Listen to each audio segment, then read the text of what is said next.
أنا كنت سامعة صوت العالم من تحت الأرض، حكيهم، عيط، يسمعوني واسمعهم. وكنت عيط للعالم اللي برا ما حدا سامعني، يعني كان في فوقي طوابع. وقت عطشت هون انه انا صرت افكر انه يا رب انا ما متت بالزلزال، بدي موت عطش. هون صارت تمطر. ثالث يوم فقدت الامل.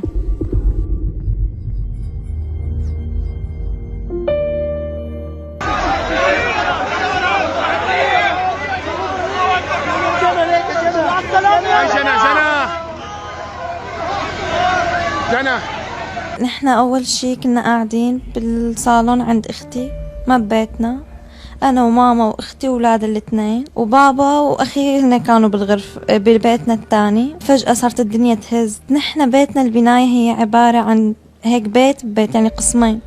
نحن هزت الدنيا فورا، وقعنا، ما كنا حاسين على شي. فجأة السقف البراد يتحركوا والسقف انقسم نصين ووقع. باللحظة الوقع خبط على ظهري، انا وقعت فورا. هون غميت. بعدين فقت. انا كنت تحت يعني تحت، بس انا كان فكري انه انا وقعان علي بس بيت. طلعت البناية كلياتها فوقي ونحن تحت بالارضي. ما اثر فيني انه هي اجى السقف بين الكنباية والفرشة، فكان بيناتهم فضا، يعني كان بشكل مايل. انا كنت سامعة صوت العالم من تحت الارض، حكيهم، عيط، يسمعوني واسمعهم. وكنت عيط للعالم اللي برا ما حدا سامعني، يعني كان في فوقي طوابع، بس انا سامعتهم.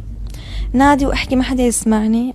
بس اللي اثر علي هو كان عالي شوي السقف، عدق يوطى او يهير حجر على وشي. اخر شي وطي كتير. هون صار تاني يوم تقريبا. هون صار كان كتير برد، يعني ما بقى ايدي يتشنجوا واجري، وما بقى اقدر احرك غير وشي. وعطشت، فانه بدي مي. فجأة بتمطر. هون وقت مطرت صار ينزل علي نقط مي، صرت اشرب من مية المطر. شربت من مية المطر، بعدين وقفت بس تبللت شوية مي. هون بردت، ما بعرف كيف تفيت. وقت عطشت هون انه انا صرت افكر انه يا رب انا ما متت بالزلزال، بدي موت عطش.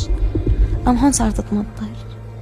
وقت صارت تمطر انا صرت اضحك، والله صرت اضحك. شربت مي. هون عرفت انه انا بدي اعيش خلص، انه هيدي هيك من عند الله.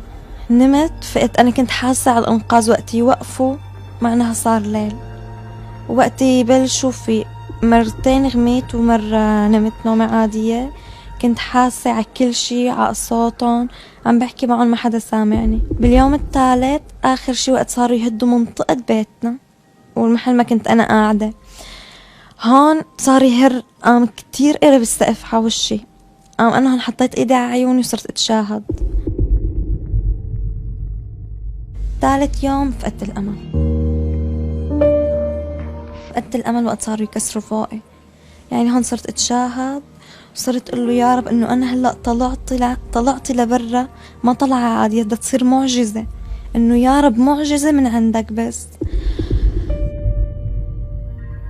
الضربة الأخيرة كانت رح تكون على وشي، يعني غطيت راسي وصرت أتشاهد وأدعي طول الوقت وأنا تحت، عم بدعي للكل ما بس إلي، يعني أدعي إنه الله يطلع الكل ويطلعنا ويرحم اللي ما بس أدعي إلي، لأني كنت سامعة صوت عالم وولاد.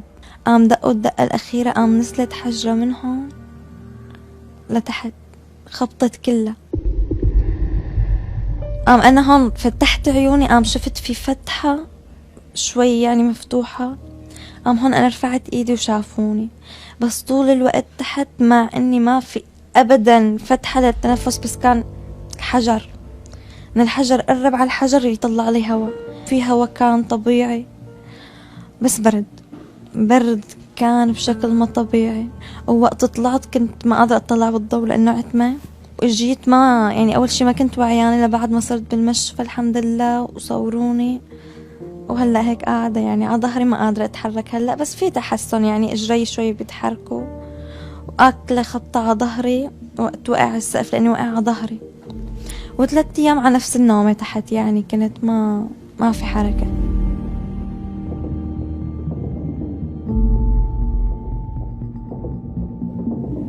بالنسبة لأهلي ما سمعت صوت حدا فيهم أبدا، سمعت صوت العالم اللي حوالي أهلي ما سمعت صوتهم، عرفت إنهم ماتوا توفوا فورا. هون صرت أقول لهم إنه الله يرحم الكل، الله يرحمنا ويرحمهم.